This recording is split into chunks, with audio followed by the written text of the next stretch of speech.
Explain mental stress. I think you have heard about this, no? Really common and very popular topic. Do you know there is a difference between mental stress and illness? Do you believe that? Mental stress and mental illness. But today I am not going to talk mental illness. I am going to talk mental stress. You can solve this problem from now. Definitely 100% you can do. If you want to be relaxed for the rest of life, you can. If you want to be joyful for the rest of life, you can be.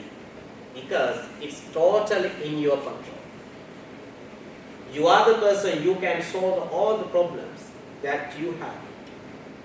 Then, dear Dharma friends, today you have to focus your attention to mental illness. Definitely you can solve these problems. Then, according to modern psychology, I'm not going to explain in a psychological way because already you know you can get so many information from ChatGPT or wherever because technology is very higher. But remember one thing, if technology is developed, it can't do something. Because if you want to practice something, you need to engage with human touch. Because if somebody cultivates loving kindness like that, how you can get that experience from ChatGPT or wherever? You can't. Then if you want to get a real loving kindness, you have to engage with the people. Not only, if you want to recognize bad thoughts like hatred, delusion, aggressive, how you can recognize them? Can you recognize that from ChatGPT? No. You have to engage with the people. Then only you can understand their behavior, how they behave like that. Then, dear Dharma friends, then mental stress, according to psychology, modern psychology, mental stress is defined as a state of emotional or mental strain or tension resulting from demanding situations like that, no? That's the modern psychology explained in that way. But as well as especially when a person feels they don't have the resources to cope, then what we think when we suffer through mental stress, we think that I am the only person who is going to be through depression, anxiety, stress or problems. But the truth is, if you see the world, there are millions and millions of people who are struggling and who are suffering in mental day-to-day life with mental stress like that. So as well as you have to think, it is not your suffering, it is not only my suffering, and we all are suffering. We all are suffering always, remember. And there is a very well-known statement preached by the Buddha. Remember this word. Where there is birth, there is suffering. That's the reality. Again, I want you to remind, well, where there is birth, there is suffering. That's the reality. Then mental stress is what? Natural happening. It depends on the various situations. If you are in struggle something, mental stress comes to our mind. Which kind of situations? According to modern psychology, they have mentioned acute stress. It's acute stress. You can see, short-term stress that comes suddenly due to a specific situation. Like before exam, job interview, acute stress. This is not actual illness, this is stress. Try to understand this. You can solve. If you can maintain your mind, you can solve this problem very quickly. And chronic stress, what else? Emotional stress and social stress, work-related stress and financial stress. Different kind of stress when you are in this society. What are the situations? Which kind of situation? Accidents and toxic environment due to job demands and so many came from social pressures, fear of judgment, public speaking like this. This is a kind of mental stress when you speak public speak, as well as social media comparison, discrimination, criticism. That you have mental stress. But remember always, again I want you to mention, this is not illness, this is stress, temporary. You can maintain. If you have a proper guideline, if you have a strong mind, definitely you can change. Then, dear friends, now I have come to Buddha's point of view on mental stress. So, then, according to Buddha's point of view, don't worry about the Pali words, I have highlighted that, you can see that. Sabbe Putajjana Ummattaka. Don't worry about the Pali words. The Buddhism teaches us that we are all, in a way, mad. Not because we have a mental illness, but mental stress. Then, according to Buddha's point of view, this is in Buddhism, stress is rooted in a deeper concept, like dukkha, unsatisfactoriness or suffering. Then, furthermore, the Buddha taught that dukkha is a fundamental part of existence, and much of our stress comes from clinging to what we want. Sometimes we want so many things, not enough. We are searching so many things. Now you are sitting. What's your next movement? Next activity? What is that? Next searching. You want to stand. Every time you want to see different experience. You can't in the same situation. You want to move. Right? If you are stand, what's the next? Sometimes you want to walk, or go to bed, or you want to talk. If you are talking, can you talk 1 day or 2 days like that? No. If you are talking, you want to silent. You want to be silent. Therefore, you can see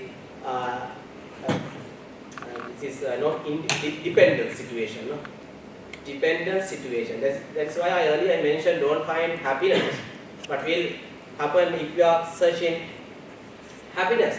Automatically, you will meet sadness. It's like a circle. Think about your life in a day, sitting, chatting, talking. You want to move every moment. That means you are searching something. You are searching something, including my life too. You are searching different kind of experience, happiness, but you can't find that. That's the reality.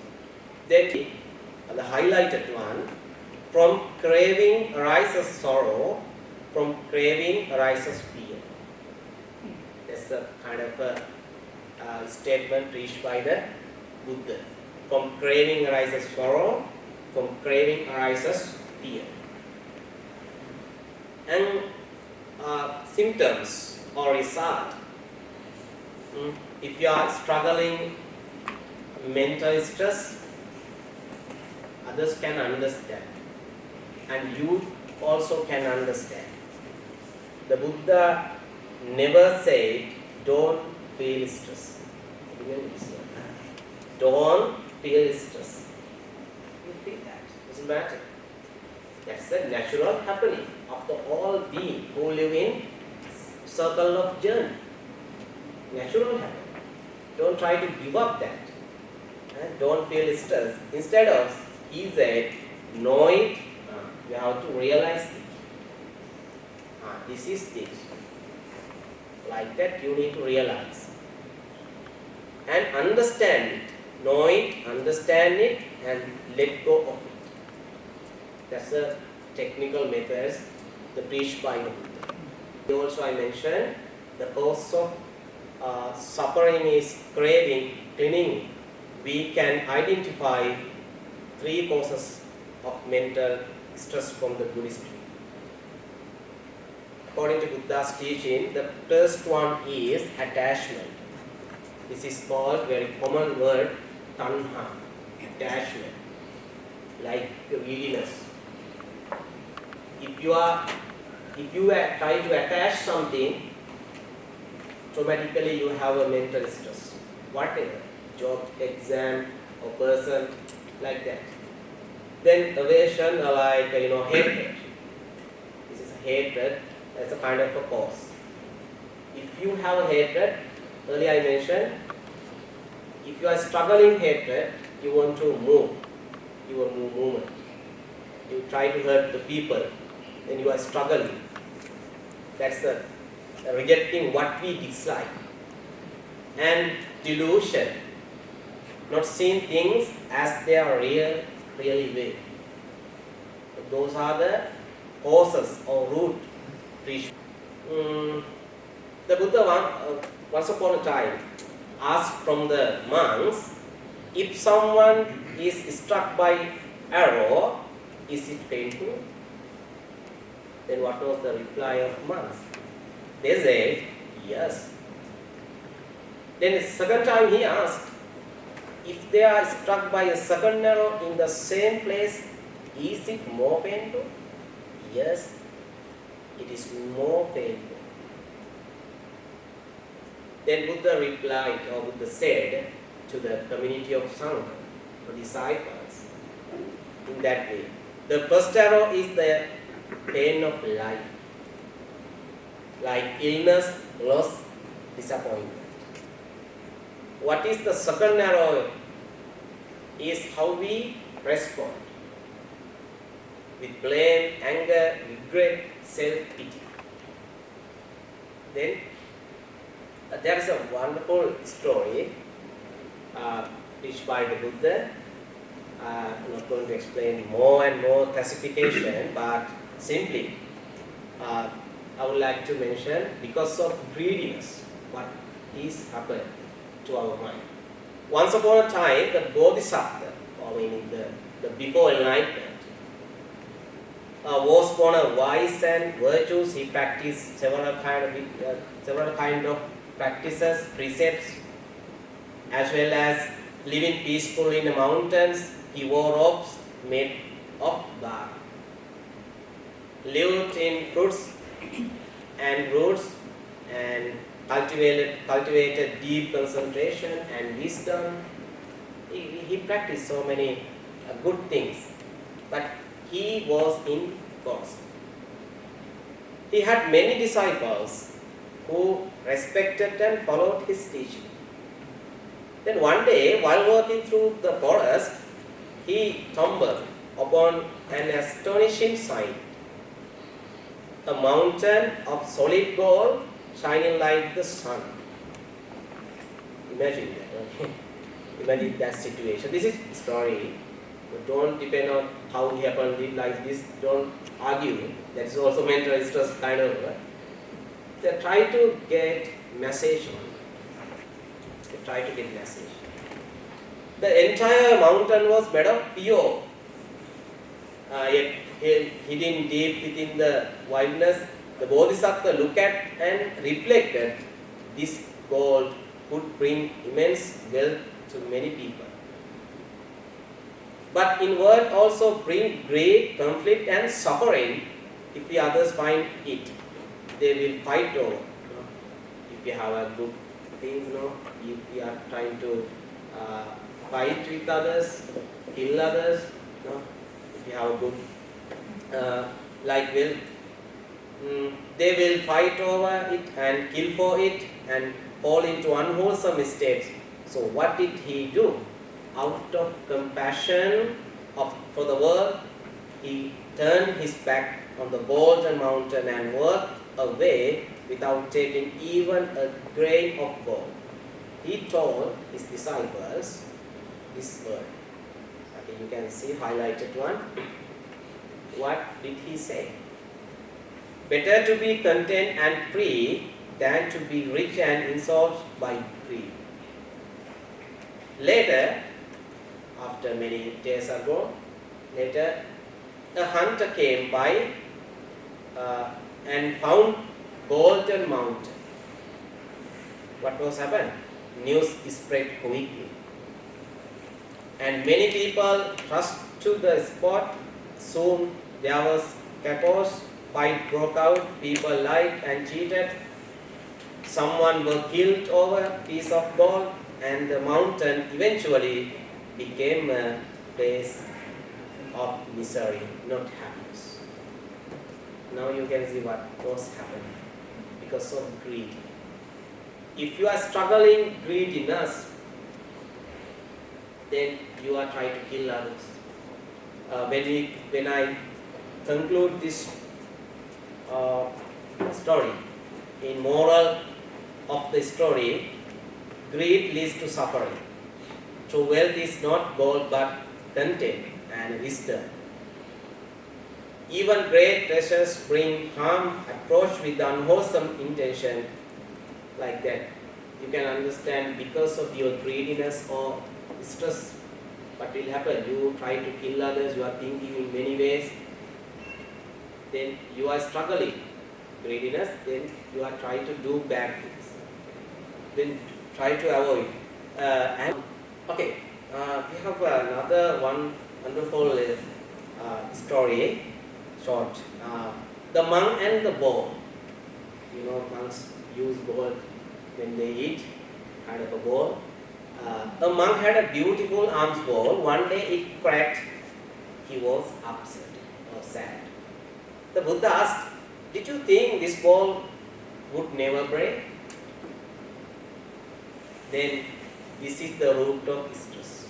Expecting is permanent to be, impermanent to be permanent. Remember that. Again I repeat, again and again I repeat, important one. Remember this statement. What's the root? This is the root of stress. What? Expecting the impermanent to be permanent. You think you try to protect everything forever, but you can't do that. Then expecting the permanent to be impermanent to be permanent. Like monks had a beautiful alms bowl. It cracked. He was sad. That is why Buddha asked, "Did you think this bowl would never break?" Like that. Apply in your day-to-day life. Letting go doesn't mean give up. Don't be misunderstood. Don't misunderstand about the statement. Impermanence is not like give up all the things, but you have to protect your family, your children, your husband, wife, your other day-to-day requirements, you need to protect. Try to understand. In this moment also, these are changing. Everything is changing. Nobody can control. Nobody can control impermanence. That's the nature. You have to obey. You have to respect to it. If you can develop compassion and wisdom, you can maintain your mental stress. Then the final. If you have, then now you know what is mental stress and you know the causes of that. You have 3 causes like hatred, delusion, ignorance, like that. What is the solution? Now you have a solution. Living in the present, freedom from stress. Like this, don't grieve over the past, don't long for the future. Live wisely in the present. By doing so, one's mind becomes radiant. This is the teaching you can practice in your day-to-day.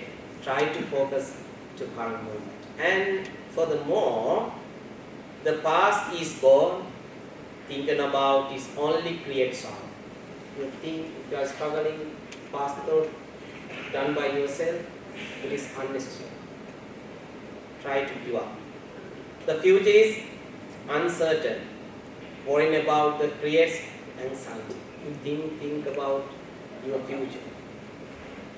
You don't know what will happen our next minute, no? Sometimes you don't know that, no? But we imagine, overthinking about your future. Then try to give up that. The present is the only place where we can truly live. A person who lives mindfully in the present moment will shine with calmness and clarity. This is perhaps the most direct antidote to mental stress in all of Buddhist teaching. Then finally, you have one method you can practice. If you can mindfully about your thoughts, like becoming mindful about your thoughts, another method.